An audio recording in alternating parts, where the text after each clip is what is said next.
In the heart of Manhattan's glittering Lumiere Royale, where chandeliers drip with light and diamonds whisper wealth, a single moment ignites a firestorm.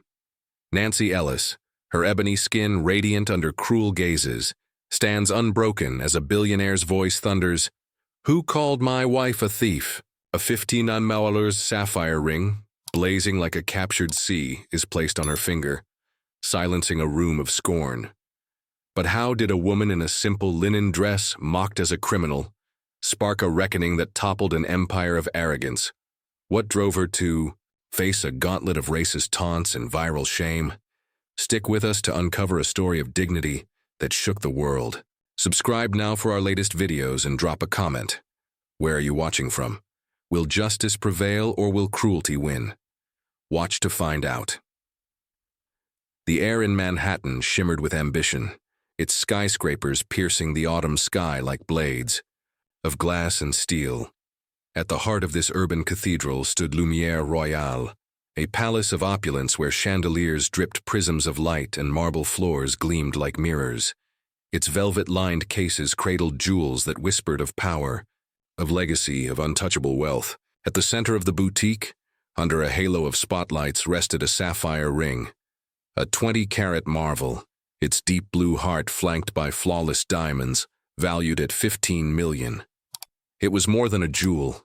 It was a crown, a gatekeeper of status in a world where appearance was currency. Nancy Ellis stepped through the glass doors, her white linen dress catching the faint breeze, her sandals whispering on the polished marble. At 27, she was a vision of natural beauty, ebony skin glowing under the boutique's cruel light. Start of sentence S. Her curly hair swept into a loose bun, her almond-shaped eyes radiating quiet confidence. Her canvas tote, slung over one shoulder, held a notebook, a pen, and a faded photo of her and her husband, Jonathan, laughing under a Harlem sunset.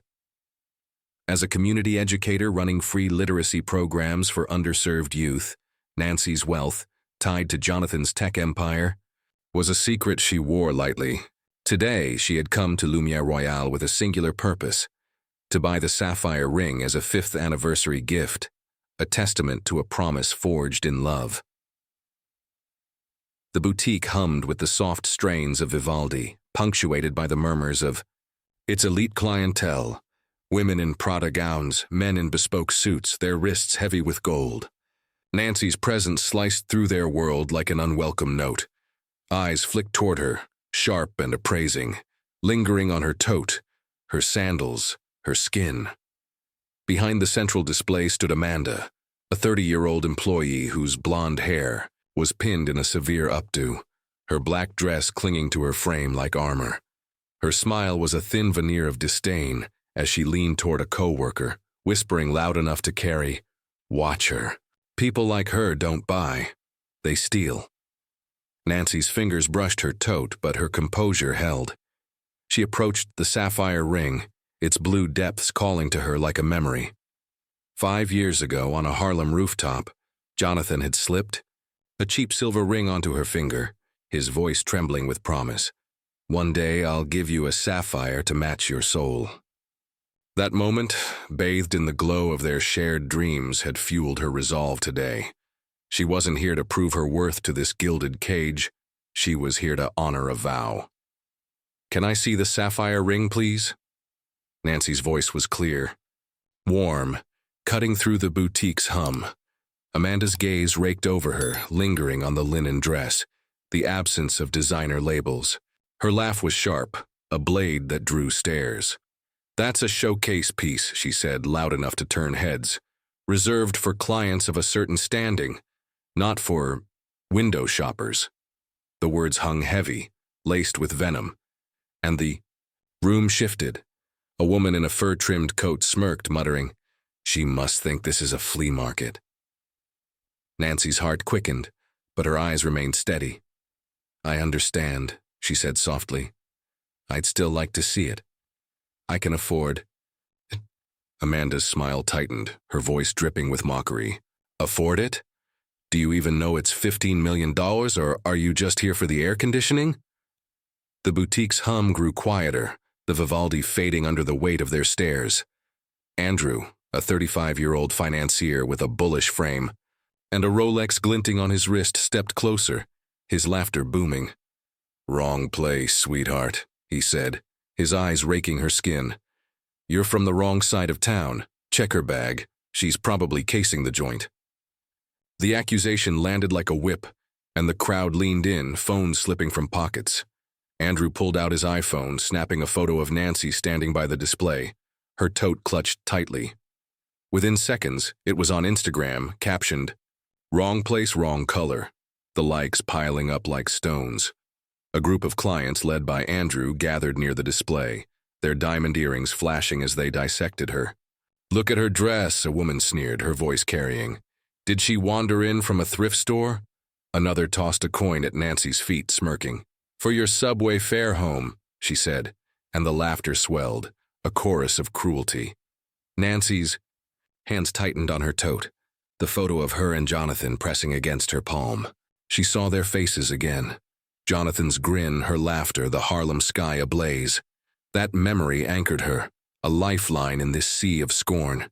She didn't shout, didn't cry. Her voice was a quiet blade. "I'm here to buy the ring," she said, meeting Amanda's gaze. The employee's laugh was a jagged edge. "Buy it with what? You're not fooling anyone?" She leaned toward Victor, the burly security guard, her voice deliberately audible. "Keep an eye on her. She's got that look, like she'll slip something into her bag." Victor stepped forward, his radio crackling. "Ma'am, I need to see inside that bag," he said loudly, his tone implying guilt. The crowd pressed closer, phones out, filming the exchange. Nancy opened her tote with steady hands, revealing only her notebook and pen. Victor smirked, shaking his head. "Keep it where I can see it," he warned, his boots heavy on the marble. The humiliation was a suffocating weight, each stare a fresh wound. Andrew's video hit TikTok, tagged "shop thief," the comments flooding in. "Typical. Kick her out." Nancy's jaw tightened, but her eyes burned with unbroken pride. The sapphire ring glinted in its case, a distant dream mocking her resolve. Amanda followed her toward the doors, heels clicking. "Don't come back unless you've got a real budget," she called, her words echoing across the boutique. The crowd laughed, their phones still raised, capturing every moment of her shame. Nancy stepped onto the Manhattan sidewalk, her linen dress catching the breeze, the city's pulse a faint comfort against the storm within. She didn't look back. The weight of their stares clung to her, but her heart held fast to Jonathan's promise, a sapphire vow that no cruelty could shatter. The Manhattan sidewalk pulsed with life, its rhythm a faint balm against the storm, raging in Nancy Ellis's heart. She stood just beyond the glass doors of Lumiere Royale, her white linen dress swaying in the autumn breeze, her canvas tote heavy with the weight of humiliation. The sapphire ring, $15 million of blue fire, she'd come to claim for Jonathan, remained locked in its velvet throne, a dream mocked by the boutique's gilded cruelty. Inside, Amanda's parting words, "Don't come back unless you've got a real budget," still echoed, a venomous chant carried by the laughter of Andrew and his elite chorus. Nancy's ebony skin, radiant even under the city's gray light, bore the invisible scars of their scorn, but her almond eyes burned with unbroken pride. She clutched the tote, the faded photo of her and Jonathan inside a silent anchor, and walked toward a nearby cafe, each step a defiance of the weight pressing against her soul. Inside Lumiere Royale, the air crackled with smug triumph. Amanda adjusted her severe updo, her lips curling as she leaned toward Victor, the security guard whose boots still echoed from his public shaming of Nancy. "Told you she was trouble," she hissed, her voice loud enough to draw nods from a passing client. "People like her always try to pull something." Victor smirked, his radio crackling as he muttered, "Thought she'd grab and run." The boutique's hum resumed, Vivaldi's strings weaving through the clink of champagne flutes, as if Nancy's presence had been a mere ripple in their pristine world. But the ripple was growing into a wave, one that would soon crash far beyond these marble walls. Nancy slipped into Café Verve, a cozy nook 2 blocks from Lumiere Royale. its warm lights a stark contrast to the boutique's icy glow. She sank into a corner booth, her tote on the table, and ordered a black coffee, its bitter steam curling. Like a shield against the world, her phone buzzed relentlessly, each notification a fresh wound. Andrew's TikTok video, tagged for a shop thief, had exploded to 5 million views, its thumbnail freezing Nancy's face as Victor rifled through her bag. The comments were a digital guillotine. Typical thief. Kick her out of Manhattan. Black girls don't belong in Lumiere Royale. Each word sliced deeper, a public crucifixion orchestrated by strangers who saw only her skin, not her heart. Nancy's fingers trembled, but she didn't cry. She remembered Jonathan's voice on that Harlem rooftop, promising a sapphire to match her soul, and her resolve hardened like steel. Back at Lumiere Royale, the cruelty hadn't ended with Nancy's exit. Andrew, his bullish frame filling the space, stood by the sapphire ring's display, regaling a group of clients with his triumph. "She thought she could waltz in here," he boomed, his Rolex glinting as he gestured. "Wrong place, wrong color." His phone lit up with likes, the Mi's wrong place, wrong color post now at 10,000 shares, each one a brick in the wall of Nancy's shame. A woman in a Chanel dress laughed, tossing her hair. "Did you see her tote? Probably stuffed with stolen earrings already." The group erupted, their diamond earrings flashing under the chandeliers, their phones out to capture the moment for their private group chat, labeled Lumiere VIPs. The boutique's Instagram, with its million followers, remained silent, complicit in its polished indifference. In the boutique's back room, Maya, a 22-year-old South Asian employee, polished a tray of rings, her hands shaking with suppressed rage. She'd watched Amanda orchestrate Nancy's humiliation, heard the racist barbs, "People like her don't buy," and felt the sting of familiarity. Maya, too, had felt Amanda's disdain, her brown skin a constant target in this temple of privilege. She glanced at the security monitors, the footage of Nancy's bag check still looping, and her stomach churned. "I've kicked out her kind before," Amanda had boasted to a co-worker, her voice drifting through the back room door. Maya's fingers tightened on the polishing cloth, her heart a battleground of fear and fury. She wanted to speak, to scream, but the threat of losing her job, her lifeline to college tuition, kept her silent. Yet the seed of rebellion was sprouting, a quiet vow to right this wrong. At Café Verve, Nancy sipped her coffee, its heat grounding her as the world spun. A pair of women at a nearby table glanced over, their whispers sharp. "That's her. The one from the video," one said, her eyes narrowing. "What's she doing here?" Nancy's jaw tightened, but she met their gaze, her eyes a storm of dignity. She opened her phone, the shop thief hashtag now trending on Twitter, each retweet a lash against her pride. A new video surfaced, posted by Andrew, showing Nancy's exit from Lumiere Royale, Amanda's shout, "Don't come back," set to a mocking pop beat. "Back to the hood, sweetheart," Andrew's caption read, racking up 50,000 likes. The digital pile-on was relentless, a public execution of her character.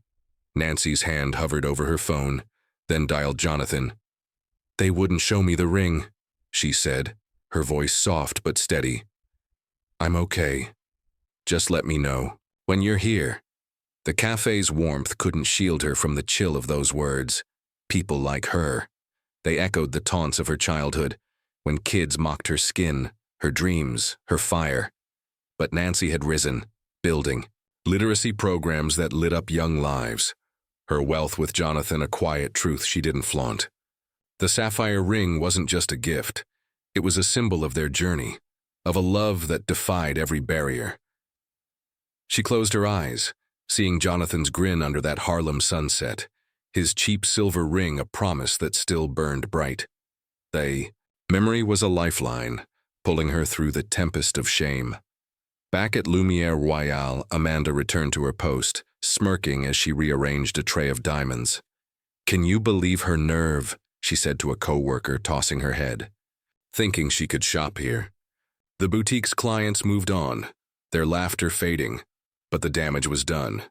Andrew posted one final photo, Nancy's silhouette against the glass doors, captioned, Lumiere Royale, 1, Thief, 0. The post hit 30,000 likes, each one a nail in the coffin of Nancy's dignity. Maya, still in the back room, stared at the security footage, her heart pounding. She slipped a USB drive into her pocket, her decision crystallizing. This wasn't just about Nancy.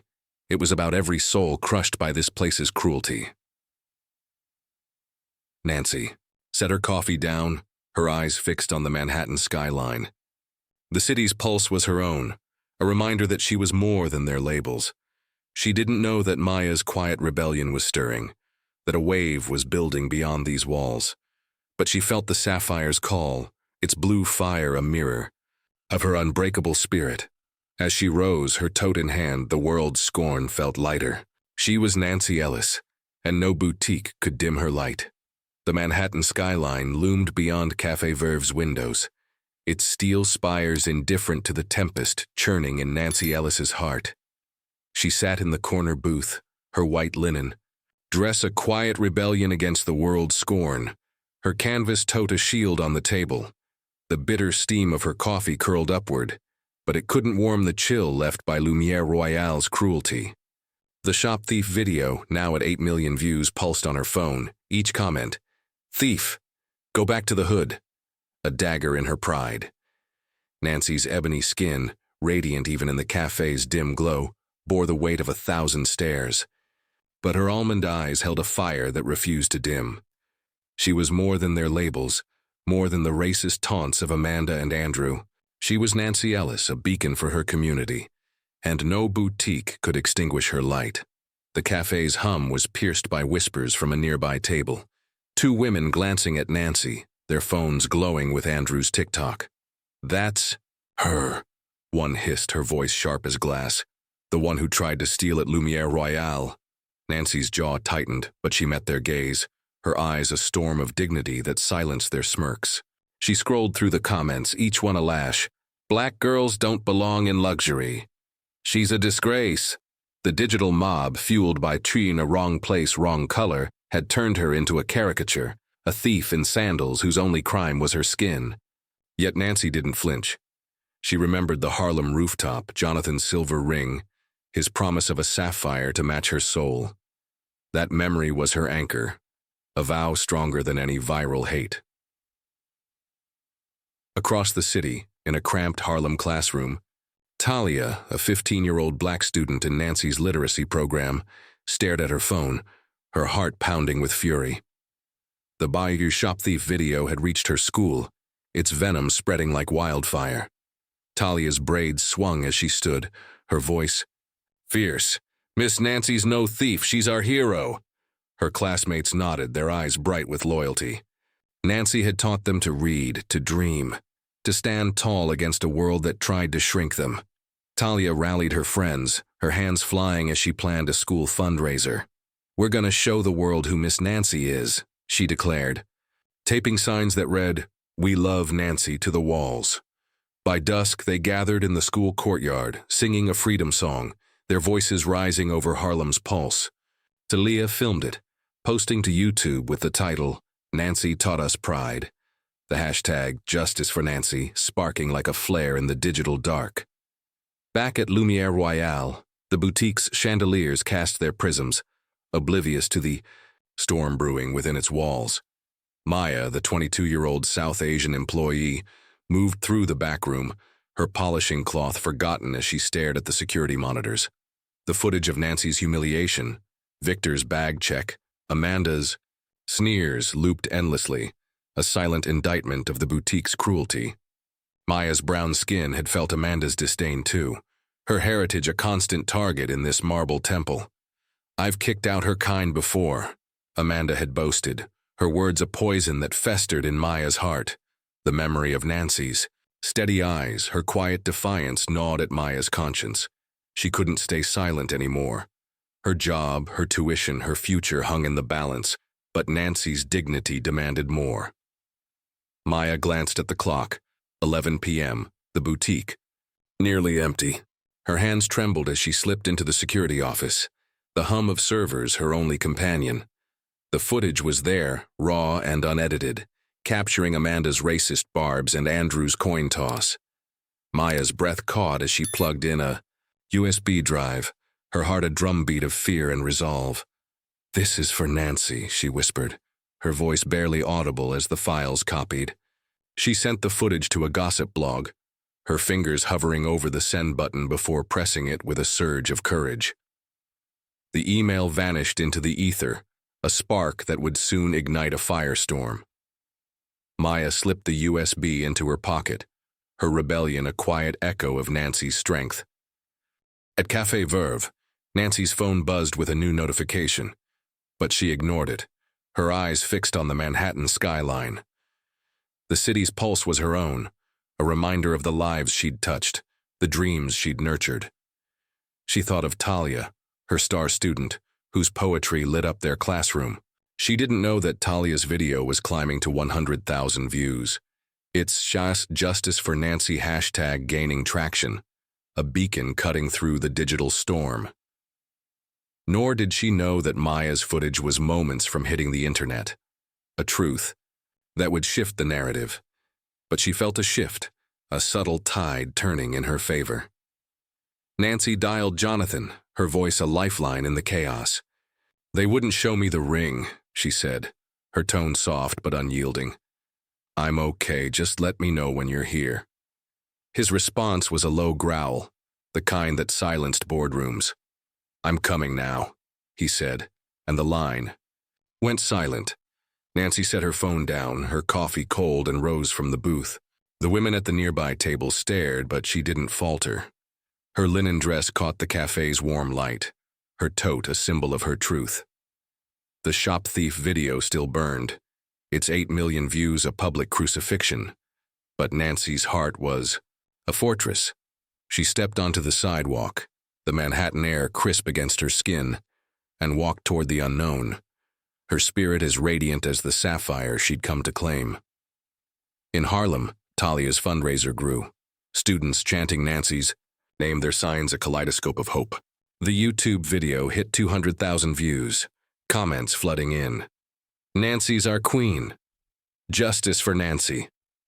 Across the city, Maya slipped out of Lumiere Royale, her USB drive a secret weight in her pocket. The gossip blog received her email, its editors already crafting a headline, "Lumiere Royale's Racist Shame."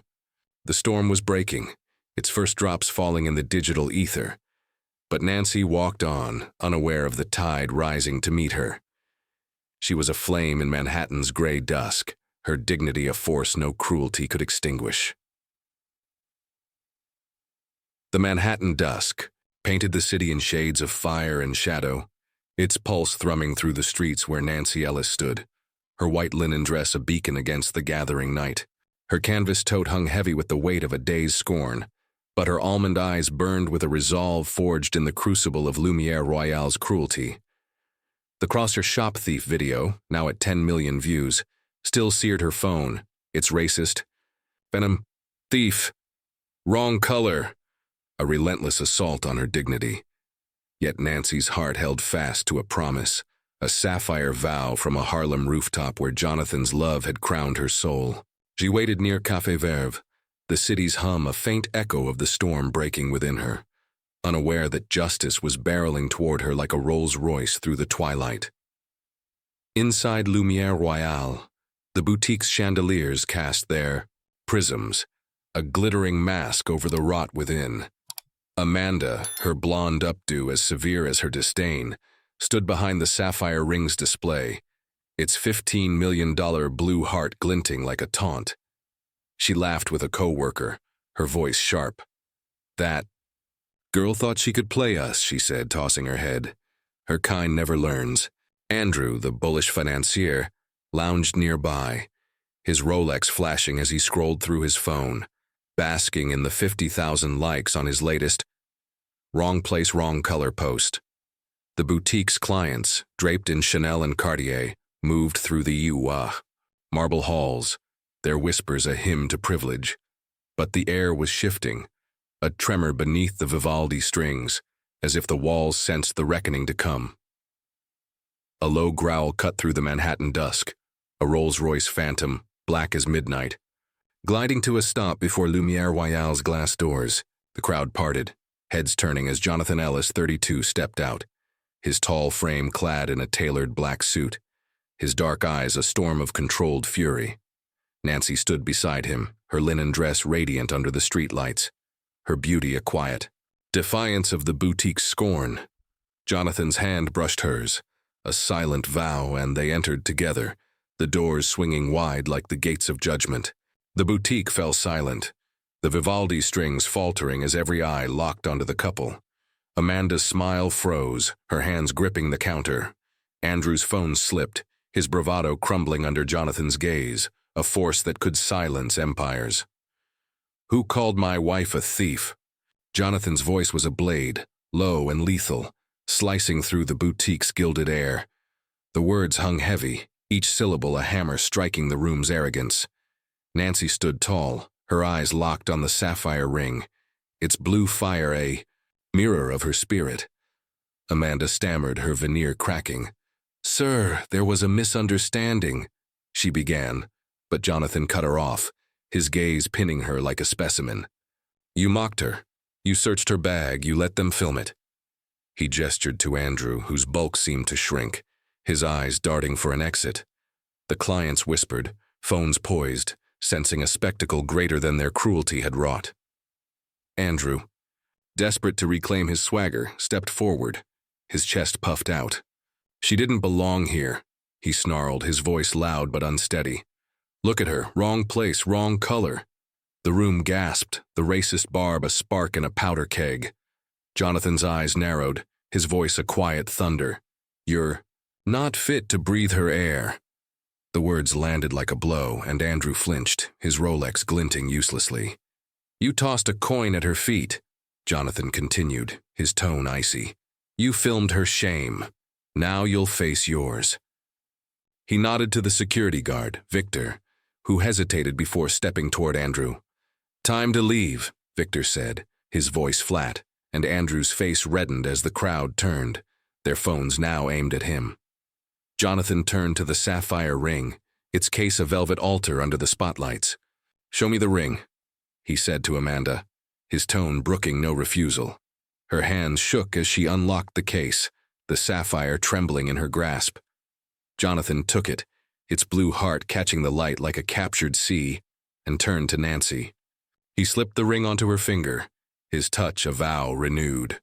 "You never needed their permission to shine," he said, his voice soft but resonant, a declaration that echoed through the marble halls.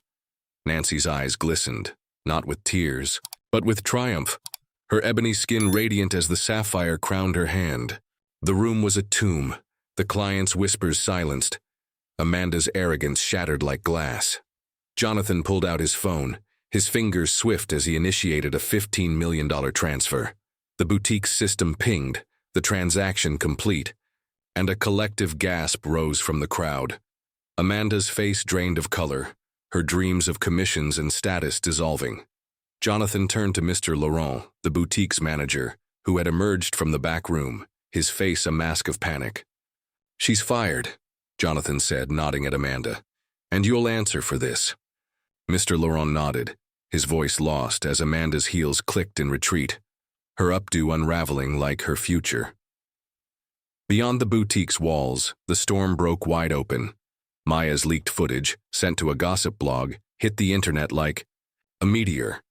The video, Amanda's slurs, Andrew's coin toss, Victor's bag check, racked up 20 million views in hours. The hashtag Justice for Nancy drowning out shop thief. Twitter erupted with outrage. "Lumiere Royale is racist. Fire them all." The blog's headline, "Lumiere Royale's Racist Shame," trended globally, each share a nail in the boutique's coffin. Talia's YouTube video, "Nancy Taught Us Pride," surged to 500,000 views. Its Justice for Nancy hashtag a beacon of hope. The digital tide had turned, and Nancy, standing in the boutique's light, was its radiant center. Jonathan took Nancy's hand, the sapphire ring blazing on her finger, and they turned toward the doors. The crowd parted, their phones still, filming, but now with awe, not scorn. Andrew, escorted out, shouted, "This isn't over!" But his voice was a fading echo, lost in the city's pulse. Amanda slumped against the counter, her career in ruins as Mr. Laurent scrambled to salvage the unsalvageable. Nancy's steps were steady, her tote light on her shoulder, the photo of her and Jonathan a quiet triumph. The sapphire was hers, but her true crown was her dignity, a flame no cruelty could extinguish.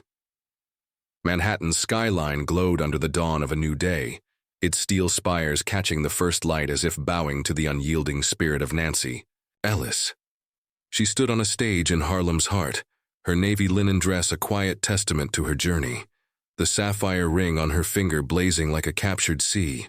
The wounds of Lumiere Royale's cruelty, and shop thief's 10 million lashes, Amanda's racist sneers, Andrew's coin toss, still lingered, but Nancy's almond eyes shone with a triumph forged in fire. The $15 million jewel was no longer just a gift for Jonathan. It was a symbol of her defiance, a crown she'd claimed against a world that sought to diminish her. Below, a crowd of hundreds gathered, their signs, "We love Nancy," "Justice for Nancy," a kaleidoscope of hope, their cheers a thunder that drowned out the echoes of scorn. Lumiere Royale, once a palace of opulence, was crumbling. The leaked footage of Amanda's slurs and Andrew's arrogance, now at 25 million views, had unleashed a digital tempest. Yelp reviews flooded with one-star verdicts. Racist. Boycott. This place. The boutique's Instagram, once a million-strong shrine to wealth, bled followers, its posts buried under comments demanding justice. A class-action lawsuit, backed by Jonathan's legal team, hit the boutique with a $12 million fine for systemic discrimination, its evidence drawn from former employees who'd endured Amanda's venom. The marble floors, once polished to a mirror sheen, gathered dust as clients vanished, their Prada gowns and Rolexes seeking new altars. By week's end, Lumiere Royale announced the closure of its Manhattan doors, its chandeliers dimming forever, a monument to hubris toppled by truth.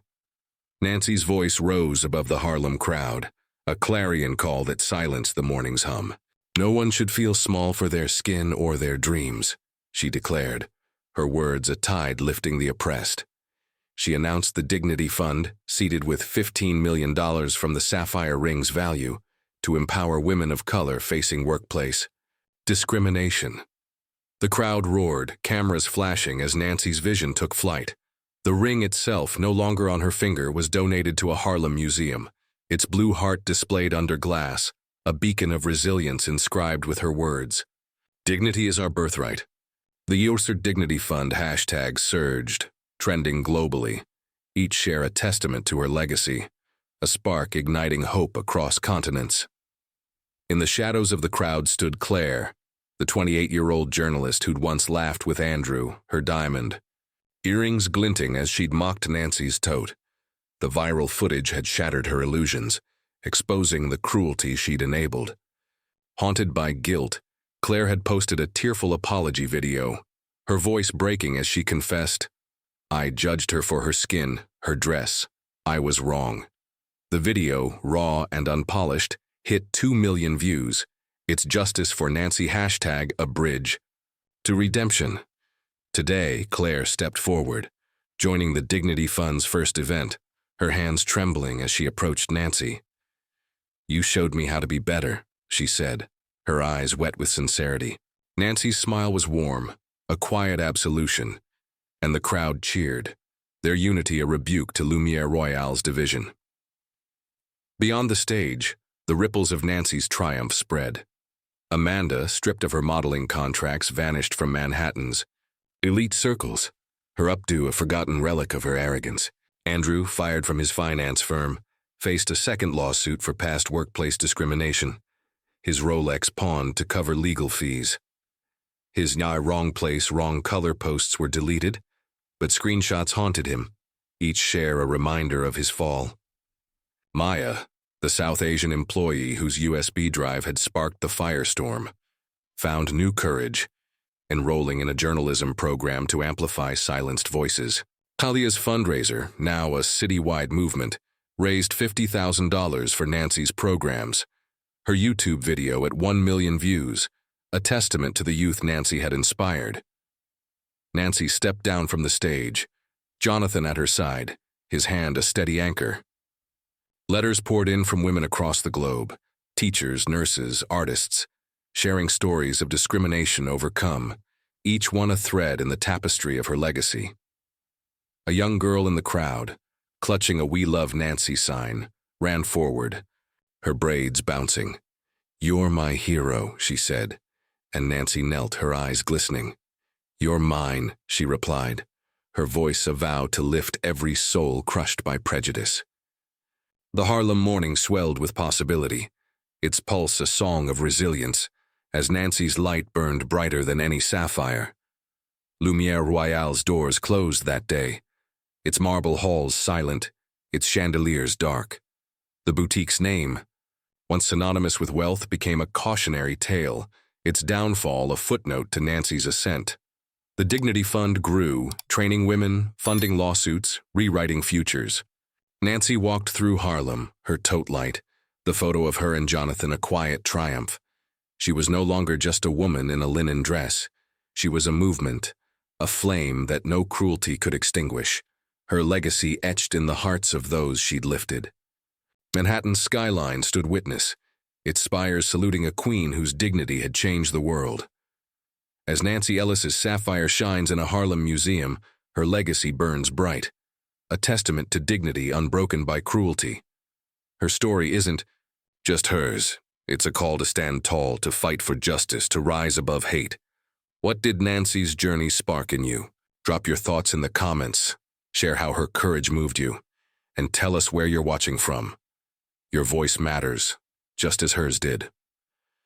Thank you for joining us on this unforgettable ride through Manhattan's heart, for standing with Nancy against the storm.